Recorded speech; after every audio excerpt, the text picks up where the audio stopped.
تحریک لبیک پاکستان پر عائد پابندی کو مسترد کرتے ہیں۔ تمام تنظیمات اہل سنت نے پنجاب اور وفاقی حکومت کی طرف سے عائد کی گئی پابندی کو مسترد کرنے کا اعلان بسم اللہ الرحمن الرحیم نحمدہ ونصلی ونسلم علی رسولہ الکریم۔ تمام دیکھنے اور سننے والوں کو السلام علیکم ورحمۃ اللہ وبرکاتہ۔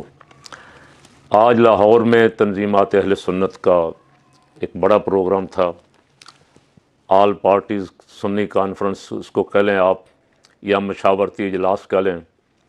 اس میں بہت محنت کی حضرت قبلہ صاحبزادہ پیرزادہ محمد امین قادری آف مانکی شریف نے، ان کے ساتھ جمعیت علماء پاکستان کے سربراہ ڈاکٹر ابوالخیر محمد زبیر صاحب، جماعت اہل سنت کے مرکزی جماعت اہل سنت کے امیر محترم حضرت پیر میاں عبدالخالق صاحب برچونڈی شریف، اور جگر گوشہ غزالی زماں حضرت علامہ سید احمد سعید حامد سعید کاظمی صاحب دامت برکاتہم العالیہ، سابق وفاقی وزیر اور ممبر قومی اسمبلی نے، ان حضرات یہ چاروں میزبان تھے۔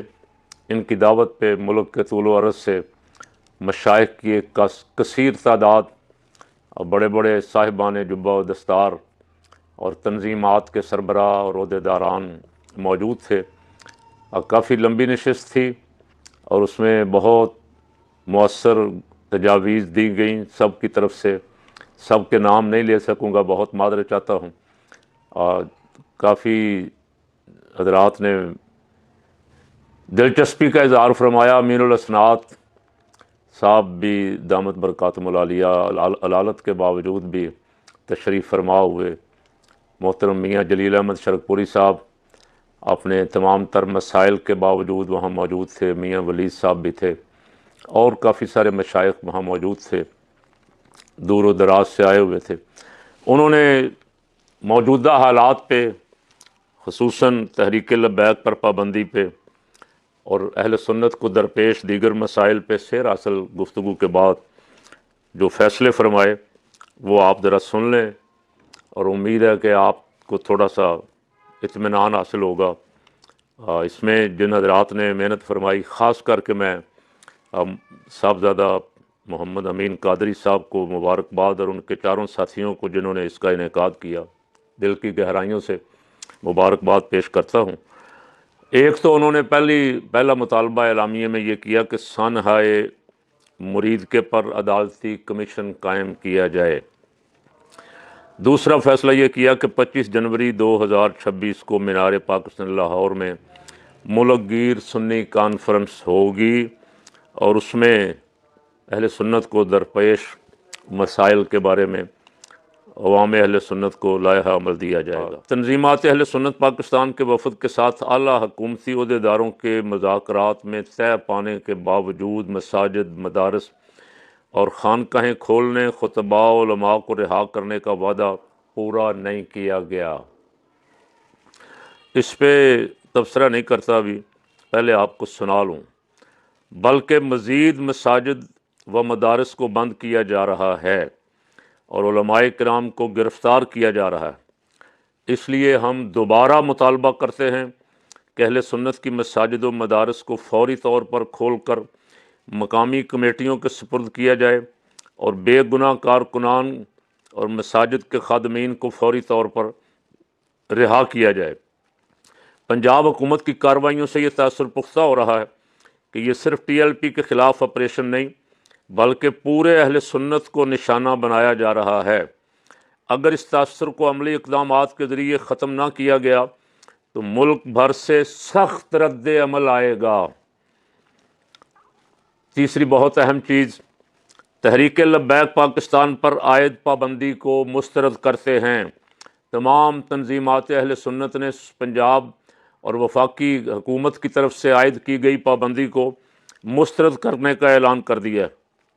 حکومت ریفرنس سپریم کورٹ میں پیش کر کے پابندی کے جواز کو ثابت کرے، سانحۂ مرید کے پر عدالتی کمیشن قائم کیا جائے اور ذمہ داران کا تعین کیا جائے۔ حکومت شہداء کی لاشیں ورثاء کے حوالے کرے اور زخمیوں کا علاج کروائے۔ سانحہ مریدکے میں قادیانی سازش اور مذہبی تعصب پر انکوائری کروائی جائے۔ مائنارٹی ایکٹ 2025 اور نیشنل کمیشن فار مائنارٹی کو مسترد کرتے ہیں۔ یہ ایکٹ قانون تحفظ ناموس رسالت اور قانون ختم نبوت کو عملاً غیر مؤثر کرنے کے مترادف ہے۔ فلسطین پر اسرائیلی جارحیت اور پاکستان میں طالبان کی دراندازی کی پرزور مذمت کرتے ہیں۔ مودی حکومت کی بریلی شریف میں آپریشن اور شہزادہ اعلیٰ حضرت مفتی توقیر رضا خان کی قادری کی گرفتاری کی شدید مذمت کرتے ہیں۔ صوبائی اسمبلیوں اور قومی اسمبلی سے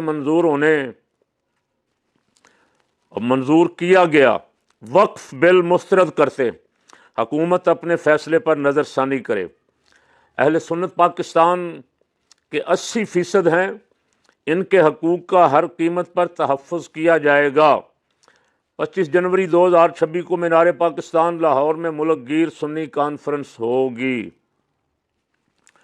بہت سارے نام ہیں، میں نے کیا بہت لمبی لسٹ ہے۔ جتنے بھی شرکاء تھے انہوں نے بھرپور ان واقعات کی مذمت کی اور آئندہ کے لیے اور اتحاد اہل سنت کے لیے خصوصاً اپنی اپنی تجاویز بھی پیش کیں۔ ایسی محافل، ایسی مجالس، ایسی پروگرام اہل سنت میں بیداری کا سبب بنیں گے انشاءاللہ العزیز۔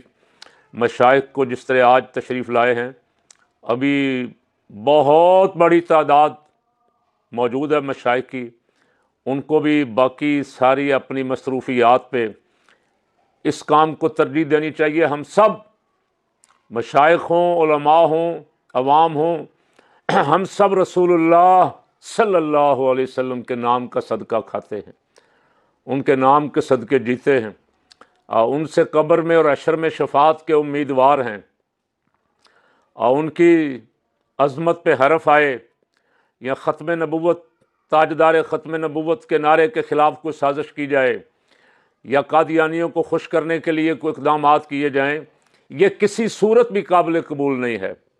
وقف بل لا کے مدارس پہ قبضہ کرنے اور اپنی دھونس، میں نے کل عرض کیا تھا کہ آپ نے جو چیزیں بھٹو صاحب کو سوشلزم ہماری معیشت ہے کا نعرہ لگاتے تھے نا، وہ اسلام ہمارا دین ہے، تو اسلام میں ہم اس وقت ہمارے بزرگوں نے انہیں کہا کہ بھٹو صاحب، اسلام خالی مذہب نہیں، دین آپ کہتے ہیں اسلام ہمارا دین ہے، تو دین دستور زندگی و بندگی ہے، اس کے ہوتے ہوئے کسی سوشلزم کی ضرورت نہیں ہے، یہ کہا اس وقت بھی، لیکن انہوں نے عوام کو اچھا بیوقوف بنائے رکھا۔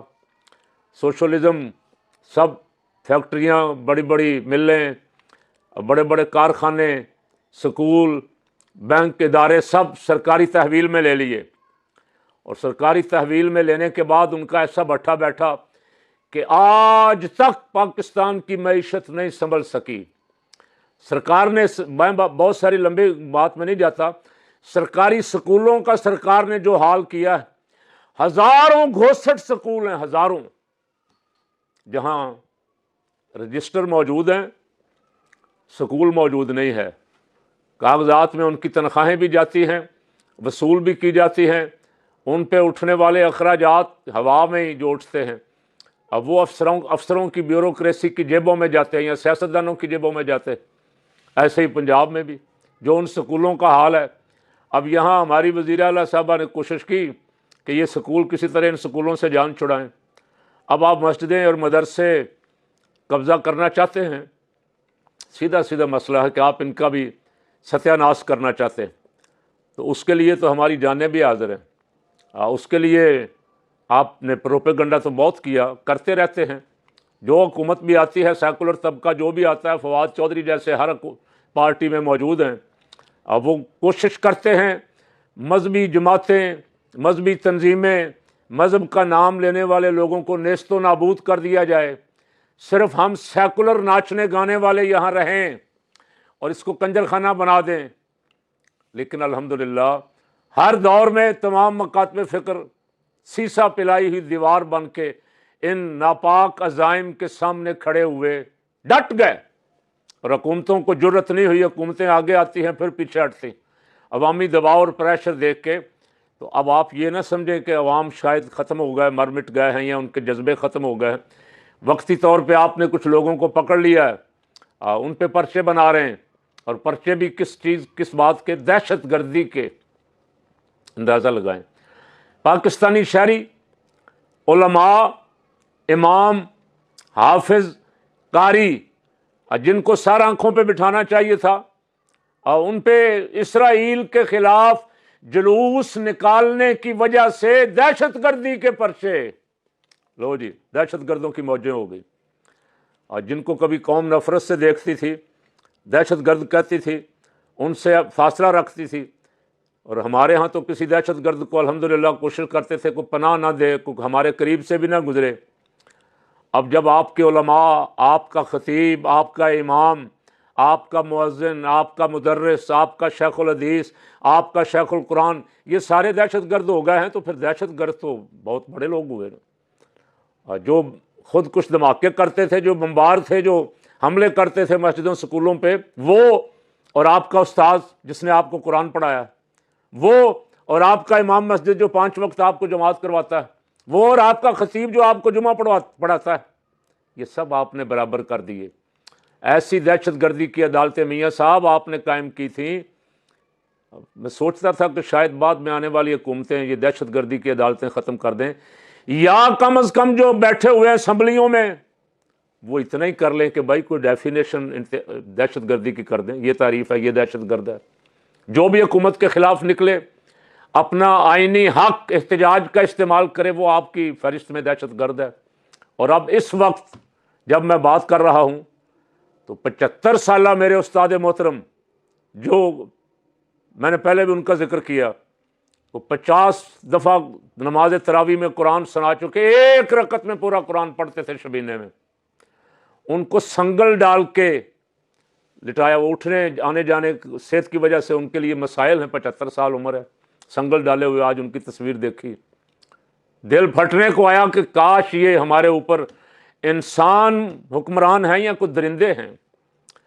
یہ حجاج بن یوسف سے بھی کوئی بڑے ظالم ہیں، کسی کو ترس نہیں آیا۔ میں نے 4 دن ہو گیا یہ کلپ ڈالا ہوا ہے، کوئی افسر، کوئی وزیر، کوئی ذمہ دار دیکھ کے کہتا ہے یار یہ ظلم بند کرو، یہ ظلم نہیں ہونا چاہیے۔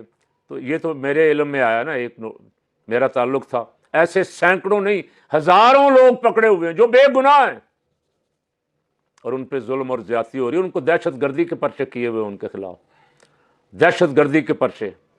اور میں جتنے پارلیمنٹیرین ہیں ان کو کہتا ہوں ذرا اپنی شکلیں دیکھیں شیشہ لے کے، اپنے ضمیر سے پوچھیں کہ کیا یہ جو کچھ چل رہا ہے ملک میں یہ جمہوریت ہے، یہ انسانی حقوق کی پاسداری ہے؟ نہیں ہے تو کس بات کی تنخواہیں لے رہے ہو اسمبلی میں بیٹھے ہوئے؟ ایسے ظالمانہ قانون کو ختم کرو۔ مجھے یاد ہے آپ کے خلاف بھی دہشت گردی کے پرچے ہوئے تھے، مریم نواز، رانا ثناء اللہ کے خلاف، جب انہوں نے نیب کے دفتر کے باہر پتھراؤ کیا پولیس پہ تو ان کے خلاف بھی، لیکن ان کو تو باعزت بری کر دیا گیا۔ ابھی 2 دن پہلے خبر چھپی ہوئی تھی۔ پیپل پارٹی کے لوگوں پہ بھی دہشت گردی کے پرچے ہوئے تھے، نون لیگ کے لوگوں پہ بھی دہشت گردی کے پرچے۔ ایسا قانون رکھا کیوں ہوا آپ نے؟ سیاسی مطالبات کرنے والے پہ بھی دہشت گردی کے پرچے، اپنا آئینی احتجاج کا حق استعمال کرنے والے پہ بھی دہشت گردی کے پرچے، کلمہ حق کہنے والے پہ بھی دہشت گردی کے پرچے، جمعہ کے اجتماع میں تقریر کرنے والے پہ بھی دہشت گردی کے پرچے۔ یہ کیا نظام ہے؟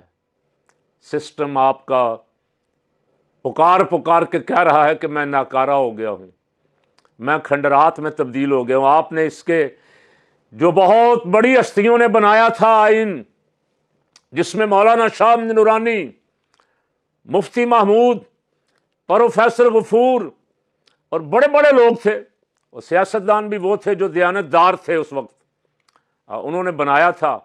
اور بعد میں آنے والے بونے سیاستدانوں نے، جن پہ کرپشن کے الزامات لگتے ہیں ہر دور میں، انہوں نے آ کے اپنے ذاتی مقاصد اور اغراض کے لیے اس آئین کا حلیہ بدل کے رکھ دیا۔ دہشت گردی کی عدالتیں بنائیں، دہشت گردی کی عدالتیں جو 2017 کے دھرنے میں شامل تھے لبیک کے، یا نہیں شامل تھے، جن کا نام کسی طرح لسٹ میں پڑ گیا کسی ادارے نے ڈال دیا, کسی ایجنسی نے, کسی مخالف نے لکھوا دیا, ان کو اس دفعہ بھی ان پرانی لسٹوں کی بنیاد پہ اٹھا لیا گیا. اور ان میں بہت سارے ایسے ہیں, میں نے پہلے عرض کیا ہے, جو بیچارے کوئی امام ہے, کوئی خطیب ہے, کوئی مدرس ہے, کوئی مسجد کا خادم ہے, کسی سیاسی جماعت سے ان کا تعلق نہیں ہے, اور وہ کہتے ہیں جی جس کا نام پڑ گیا ہے اس کو تو پیش ہونا پڑے گا, ایک دفعہ اس کو پیش کرنا پڑے گا. اب پیش کرنے کے کیا کیا مسائل ہیں وہ جو لوگ پیش ہو رہے ہیں وہ جانتے ہیں. بہرحال تنظیمات اہل سنت کو اور خصوصاً جو اس داعی تھے ان کو مبارکباد پیش کرتا ہوں. انہوں نے جرت مندانہ اقدام کیا ہے, قدم اٹھایا ہے. عوام اہل سنت اس وقت انتظار میں ہیں اور دیکھ رہے ہیں کسی طرف سے آواز آئے. یہ نہیں ہے کہ ان کے جذبے ختم ہو گئے ہیں, مر گئے ہیں, یا وہ ان کا حوصلہ ٹوٹ گیا ہے. صرف ملک کو دیکھتے ہیں کہ ہمارے ملک کو امن کی ضرورت ہے, ہماری وجہ سے ملک کا امن, ملک کا لا اینڈ آرڈر خراب نہ ہو, دشمن چاروں طرف سے ہم پہ حملہ آور ہے. اب عام تو یہ سوچتے ہیں لیڈروں کو کیا سانپ سونگ گیا ہے, ان کو نظر نہیں آ رہا کہ ہمارے اوپر ادھر ایک طرف سے بھی حملہ, دوسری طرف سے بھی حملہ, اور ادھر اندر ہم اپنے ہی عوام سے لڑ رہے ہیں, اپنے لوگوں کو پکڑ پکڑ کے جیلوں میں ڈال رہے ہیں. تو میں تنظیمات اہل سنت کے اس اعلامیے کی, کیونکہ میں بھی وہاں حاضر تھا, پرزور تائید کرتا ہوں اور مطالبہ کرتا ہوں کہ یہ مطالبات جتنی جلد ہو سکے اعلیٰ سطح پہ زیر غور لائے جائیں اور ان پہ عمل درآمد کا فوری حکم فرمایا جائے.